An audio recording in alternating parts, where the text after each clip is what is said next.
Friends, welcome to Unacademy. I am Shivam Chahal. दोस्तों, आप मुझे अनअकैडमी पर भी फॉलो कर सकते हैं। यूपीपीसीएस के जो भी कोर्सेज होंगे वो आप तक पहुंच जाएंगे। बस आपको करना ये है कि एप्लीकेशन को डाउनलोड करना है, अनअकैडमी लर्निंग ऐप को प्ले स्टोर से।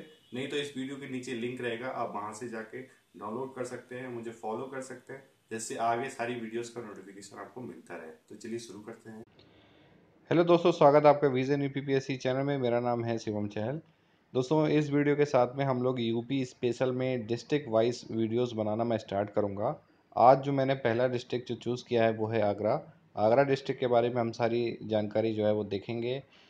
ये जो वीडियो है वो दो जगह आपको हेल्प कर सकती है। एक तो यूपीपीसीएस का कोई भी एग्ज़ाम होगा, आप उसमें इस चीज़ का हेल्प ले सकते हैं।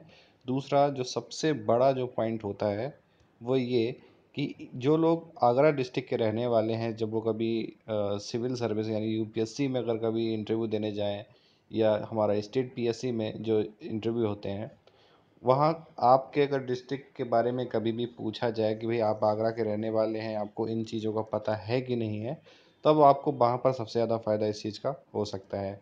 क्योंकि बहुत ज़्यादा डीप में होके कभी भी प्री में या मेंस एग्ज़ाम में नहीं आएगा। लेकिन जिस तरह का पैटर्न अब है, मे भी ऐसा हो जाए कि किसी डिस्ट्रिक्ट के बारे में पढ़ कर आए कि भाई आगरा किस चीज़ की फेमस है, या आगरा की अर्थव्यवस्था के बारे में लिखिए, या आगरा की कृषि के बारे में लिखिए, आगरा के पर्यटन विकास के बारे में लिखिए, ठीक है, या आगरा के इतिहास के बारे में लिखिए। तो इस तरह का मेंस में जो है, अब क्योंकि अब रिटन होने वाला है तो इस तरह से आ सकता है, तो ये हेल्पफुल होगा। तो ये सीरीज़ हमारी सारी डिस्ट्रिक्ट के लिए चलेगी। तो जो लोग अपने डिस्ट्रिक्ट के लिए वीडियो बनवाना चाहें तो नीचे कमेंट कर सकते हैं मुझे, तो मैं देखूंगा ज़्यादातर कमेंट किसके हैं, क्योंकि हमें करना तो सब है। तो एक सीरीज़ वाइज हम लोग इसको आगे लेके चलेंगे। तो चलिए शुरू करते हैं। दोस्तों, सबसे पहले हम देख लेते हैं इसकी उत्पत्ति और विकास। तो देखिए, एक काफ़ी पुराना और काफ़ी फेमस शहर है पहले से ही। सिर्फ ताजमहल के लिए नहीं जाना जाता है। इससे पहले की भी एक घटना है कि महाकाव्य जो महाभारत है, उसमें आगरा को अग्रवराणा जो है के नाम से संदर्भित किया गया है। और उसमें जो सूत्र मिले हैं उनके अनुसार आगरा को आर्य गृह, मतलब आगरा जो नाम पड़ा है उसके पीछे कुछ और कारण भी हैं। जैसे इसको आर्य गृह और आर्यों का निवास स्थान जो है वो कहा जाता है, ठीक है। तो आगरा और आर्य और अग्रवर्णाना जो सारी चीज़ें हैं ये मैच कर रही हैं, इसकी वजह से आगरा का नाम जो है वो आगरा पड़ा। उसके बाद में एक इम्पॉर्टेंट फैक्ट और है कि आगरा को अपने आधुनिक नाम से संदर्भित करने वाला पहला जो व्यक्ति था वो टॉलमी था, ठीक है। बहुत फेमस ज्योग्राफर था। तो वह पहला व्यक्ति था जिसने आधुनिक नाम जो है आगरा दिया। हालांकि आगरा शहर की विरासत मुगल वंश से जो है जुड़ा, और उसके बाद में तब ज़्यादातर वो फेमस हुआ। उसके बाद जो चीज़ थी, मतलब आगरा में अगर उसकी स्थापत्य कला को लिया जाए, ठीक है, या दुनिया में उसके स्थान को लिया जाए, तो वो मुगल काल के बाद ही दुनिया में जो है उसने अपना परचम लहराया। नाम जब बना उसका, क्योंकि मुगल राजधानी बनी वो। फिर कई शासक जो थे वो आए, लेकिन बेसिकली आधुनिक आगरा की जो स्थापना है वो 16वीं शताब्दी में सिकंदर जो लोदी था उसने की। तो कई बार क्वेश्चन पूछा गया कि आगरा की स्थापना किसने की है, तो याद रखना सिकंदर लोदी ने आगरा की स्थापना की थी। उसके बाद में बाबर जो मुगल संस्थापक था, वह भी आगरा कुछ समय के लिए रहा, और वहाँ पर फारसी स्टाइल की वहाँ पर जो बागों की एक स्टाइल है, ठीक है, तो बागवानी, तो वो जो है वो फेमस है। तो ये जो आगरा में किया ये बाबर ने किया। लेकिन बाबर ज़्यादा टाइम तक वहाँ रहा नहीं। उसका सम्राट अकबर ने आगरा के पास एक आगरा किला जब पूछा था कि भाई आगरा का किला किसने बनवाया था, तो ऑप्शन में शाहजहाँ भी होता है, अकबर भी होता है। तो याद रखिए, आगरा का जो किला था वो अकबर ने बनाया था, और फतेहपुर सीकरी का भी निर्माण जो है वो अकबर ने ही किया। तो फतेहपुर सीकरी लगभग कुछ दूरी पर है, और वह 15 साल तक अकबर ने उसको अपनी राजधानी रखा। उसके बाद शहर जो है रहस्यमय परिस्थितियों में अलग हो गया कुछ टाइम के लिए, क्योंकि जहांगीर जो था वो शासन करने लगा जाके जम्मू एंड कश्मीर से। तो वहाँ से जब उसके बाद में कुछ समय के बाद वो जो है फिर जो चीज़ थी वो फिर से एक तरफ दोबारा से लौटने को आई आगरा की तरफ को। और शाहजहाँ जब शासक बना, तब उसने जो है यहाँ पर ताजमहल का निर्माण कराया। वो ताजमहल का जब निर्माण यहाँ पर हुआ, उसके बाद में फिर से शाहजहाँ ने उसके बाद राजधानी को जो था वो शाहजहानाबाद जो है नई राजधानी उसने बनाई, वहाँ स्थानांतरित कर दिया। और शाहजहाँ को 1658 में उसके बेटे फिर औरंगजेब ने हटा दिया था, और उसने जो है उसको आगरा के किले में कैद कर दिया। और पुनः जब तक औरंगजेब की मृत्यु नहीं हो गई, आगरा ही मुगलों की राजधानी रही। ठीक है, यानी कि दो टाइम की बात है कि जब बाबर कुछ समय रहा, लेकिन जब अकबर जब आया आगरा, तो अकबर ने जो राजधानी बना के रखी वो रखी अपना फतेहपुर सीकरी को।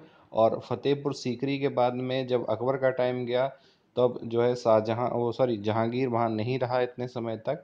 ठीक है, उसके बाद में शाहजहाँ का टाइम आया, शाहजहाँ ने कुछ समय तक वहाँ राजधानी को रखा, फिर उसने शाहजहाँआबाद, और उसके बाद में फिर से औरंगजेब जो है वो राजधानी को दोबारा आगरा लेके आया। तो ये क्रम था। कभी अगर आगे पीछे करके पूछा जाए या पूछा जाए कि कौन रहा कौन लेके आया, तो ये क्लियर कर सकते हैं। औरंगजेब की मृत्यु के बाद मुगल साम्राज्य का जो है इतना प्रभाव भी नहीं रहा, तो क्षेत्रीय शक्तियाँ जो थीं वो प्रभाव में आने लगी। उसी बाद में आगरा के मुगल काल के बाद में आगरा पर जाटों का कुछ समय के लिए, फिर मराठों का, और बाद में अंग्रेज़ों का। ठीक है, तो ये क्रम देख लीजिए। मुगलों के बाद जाटों के प्रभाव में आया, फिर मराठों के प्रभाव में आया, और बाद में जो है वो शहर पूरी तरह से अंग्रेज़ों के हाथ में चला गया। तो ताजमहल के लिए तो फेमस है ही। और जैसे मैंने बताया था कि जो टॉलमी था, उसने जो है आधुनिक नाम दिया इसको आगरा। उसके बाद में अब जान लेते हैं आगरा के हम पॉलिटिकल मैप के बारे में। ठीक है, कुछ जानकारियाँ। तो देखिए, डिस्ट्रिक्ट हेडक्वार्टर आगरा में ही है। ग्रोथ जो है वो 22% है, और सेक्स रेशो जो है वो 8:6:8 है। ये इम्पॉर्टेंट है। ठीक है, लिंग अनुपात पूछा सकता है अपने आपके डिस्ट्रिक्ट का। लिटरेसी रेट भी इम्पॉर्टेंट है, 71.58 लिटरेसी रेट है वहाँ का। और डेंसिटी भी 1084। उसके बाद में जो तहसील है उसमें है एतमादपुर, आगरा, किरौली, खेरगढ़, फतेहाबाद और बहा। ठीक है, ये 6 तहसील है, इंपॉर्टेंट है, 6 तहसील आपको याद रखना है। लोकसभा जो कॉन्स्टिट्यूंसी हैं वो हैं, एक तो आगरा 2 यानी कि आगरा ही नाम से होगा, और दूसरा है फतेहपुर सीकरी। तो 2 सांसद बनते हैं आगरा से। उसके बाद में असेंबली कॉन्स्टिट्यूंसी देखा जाए तो आगरा कैंट है, Agra north, Agra rural, Agra south, वहा, एतमादपुर, फतेहाबाद, फतेहपुर सीकरी और खेड़गढ़। उसके बाद में लैंग्वेज लैंग्वेज देखिए, जो फेमस जो लैंग्वेज है वो है ब्रजभाषा। रूरल एरियाज़ में मैक्सिमम 99% ब्रजभाषा बोली जाती है। डिस्ट्रिक्ट में थोड़ा सा लोगों का अलग चेंज होगा, लेकिन रूरल में तो 99% ब्रजभाषा ही है। तो हिंदी तो इंक्लूड है ही। ठीक है, तो कुछ उर्दू का परसेंटेज भी है, लेकिन बेसिकली जो प्रभाव है वो मथुरा और आगरा के जो रीजन है वो ब्रजभाषा का ही है। ठीक है, उसके बाद में किस नगर ये नगर किस रिवर के किनारे है, ये पूछा है, तो यमुना नदी के किनारे तो बसा हुआ है ही ये।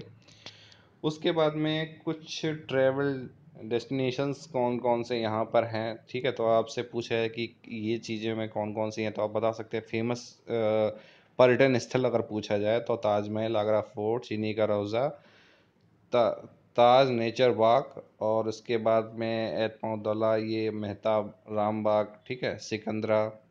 और उसके बाद में यहाँ पर ये वल्केश्वर मंदिर। ठीक है, ये कई बार पूछा जाता है, यूपी पीसीएस में ही पूछा गया। तो ये कुछ चीज़ें जो हैं वो फेमस है वहाँ पे। एक दो का नाम आप बता देंगे तो इतना वो नहीं है। उसके बाद गवर्नमेंट इंस्टीट्यूशंस में देखा जाए तो Agra University, Saint John College, Raja Balwant Singh, और दयाल बाग एजुकेशन इंस्टीट्यूट। ठीक है, तो दयाल बाग डीम्ड यूनिवर्सिटी है। वहाँ पे 2 यूनिवर्सिटी हैं, एक आगरा यूनिवर्सिटी और दूसरा दयाल बाग। उसके बाद में स्थान और सीमा और मौसम के बारे में हम लोग देखेंगे। तो सबसे पहले हम लोग स्थान और सीमाएं के बारे में देख लेते हैं। तो देखिए, ये जो मैप है वो आगरा का मैप है। तो यहाँ पास के आप डिस्ट्रिक्ट देखेंगे तो देखिए, ये डिस्ट्रिक्ट लगता है फिरोजाबाद, दूसरा डिस्ट्रिक्ट लगता है एटा, तीसरा डिस्ट्रिक्ट लगता है मथुरा, और उसके बाद में ये 2 पार्ट से जो है वो राजस्थान से लगा हुआ है। तो ये जो 2 पार्ट हैं जो राजस्थान से लगे हुए हैं वो कौन से डिस्ट्रिक्ट है, तो देखिए, उत्तर में मथुरा ज़िले से, जैसे मैंने बताया था आपको। दक्षिण में धौलपुर ज़िले से, या धौलपुर आ जाएगा यहाँ पर। और उसके बाद पूर्व में ये फिरोजाबाद ज़िले से और पश्चिम में ये भरतपुर। ठीक है, तो यहाँ पर ये देखिए, यहाँ पर आ जाएगा धौलपुर, यहाँ पे आ जाएगा आपका भरतपुर, ये मथुरा है ही, और यहाँ पर फिरोजाबाद। ठीक है, तो चारों तरफ के जो डिस्ट्रिक्ट है जिनसे लगती है सीमा, अगर पूछा जाए तो ये बता सकते हैं। और दूसरा इंपॉर्टेंट फैक्ट वही है कि भाई यमुना रिवर, जहाँ से देख रहे हैं आप, यमुना रिवर जो है वो इसके पास से होके निकलती है। उसके बाद में अर्थव्यवस्था के बारे में अगर पूछा जाए तो आगरा की जो अर्थव्यवस्था है, तो मेन फोकस जो होता है वो तो पर्यटन पर ही है। ठीक है, और उसके साथ में इंडस्ट्रीज़ भी अच्छी खासी जॉब्स वहाँ पर क्रिएट करती हैं। दूसरा कुछ जो फेमस हैं वो ये हैं, औद्योगिक के आधार पर ऑटोमोबाइल्स के लिए आगरा फेमस है, चमड़े के सामान के लिए, हस्तशिल्प कला और पत्थर की नक्काशी। ठीक है, ये चार आप बता दीजिए। वैसे तो जो परिधान वगैरह हैं उनके निर्माण के लिए भी है, लेकिन चार मेन हैं: औद्योगिक आधार ऑटोमोबाइल्स, चमड़े के सामान, हस्तशिल्प और पत्थर की नक्काशी। ठीक है, तो ये जो बेसिकली फेमस है। अगर मूल रूप से अगर आपसे अर्थव्यवस्था जाना जाए तो जो परसेंटेज है वो पर्यटन का दूसरे नंबर पे आएगा, लेकिन एग्रीकल्चर तो मेन है ही। ठीक है, तो एग्रीकल्चर के बाद में आप पर्यटन को भी महत्व दे सकते हैं। उसके बाद में जो जलवायु है वहाँ की, वो आगरा में एक उपमहाद्वीपीय एक एक महाद्वीपीय उप उष्णकटिबंधीय जलवायु है, जिसमें अप्रैल से सितंबर तक गर्मी, और गर्मी नहीं बहुत गर्मी रहती है, 45 डिग्री सेंटीग्रेड जो है सेल्सियस तापमान उस टाइम रहता है। तो ये असहनीय गर्मी होती है, मतलब गर्मियों के टाइम में तो। और गर्मियों के दौरान जो है शुष्क हवाएं, लू जो उड़ती है। जुलाई से सितंबर तक मानसून के महीने में सालाना 67 सेंटीमीटर की जो बारिश है वहाँ पर होती है। ठीक है, तो मेन चीज़ है। उसके बाद में फसल का, ठीक है, आपसे पूछा जाए कि आगरा की 5 प्रमुख फसलों के बारे में बताइए या लिखिए, तो उसके बारे में बता सकते हैं: गेहूँ, जौ, और यहाँ पर मटर, मसूर, अरहर, सरसों, चावल, मक्का और बाजरा। ठीक है, मेन जो है वो आप उसमें ले सकते हैं आपका सरसों, बाजरा, जौ और गेहूँ। ठीक है, ये इसमें मुख्यतः अगर आए तो इनको पहले आप लिखें। तो दोस्तों ये जो जानकारी थी वो आगरा डिस्ट्रिक्ट के बारे में थी। और एक एक चीज़ और है इसमें, अगर आपको कभी ये पूछा जाए कि आप कोई आगरा के बारे में कुछ ऐसा सुधार आप करना चाहें, तो आप बता सकते हैं कि आपको क्या सुधार करना है। तो देखिए, सबसे बड़ी, जैसे मैंने नेट्स पे भी पढ़ा है कि जिस तरह का अगर पर्यटन का महत्व है कहीं भी, तो पर्यटन के लिए जैसे सबसे ज़्यादा इम्पोर्टेंट चीज़ है कि अगर बाहर का कोई व्यक्ति आ रहा है घूमने के लिए, क्योंकि अगर वो जगह, हाँ ये ठीक ठीक है कि ताजमहल उसके ऊपर पूरा प्रभाव छोड़ता है। ठीक है, कोई व्यक्ति एक बार आएगा तो दोबारा ज़रूर आगरा आना चाहेगा, लेकिन चूंकि अगर वहाँ पर सफाई नहीं होगी, ठीक है, तो वहाँ पर जो है दोबारा आने का तो कोई सोच भी नहीं सकता। ठीक है, तो यहाँ मेन चीज़ ये है कि सफाई। ठीक है, ताजमहल के बाहर और ताज आप जो लाल किला है, सॉरी आगरा का जो किला है, वहाँ पर इतनी गंदगी रहती है, तो उस चीज़ का बड़ा प्रभाव पड़ता है पर्यटन के ऊपर। ठीक है, तो जहाँ पर अगर किसी से पूछा जाए कि अगर आपको वहाँ पर प्रशासन में रखा जाए तो आप क्या सुधार करना चाहेंगे अपने शहर में, तो सबसे बड़ा सुधार यही करना है कि सफाई पे बहुत ज़्यादा काम करने की ज़रूरत है। ठीक है, तो ये इम्पॉर्टेंट फैक्ट थे आगरा के डिस्ट्रिक्ट के बारे में।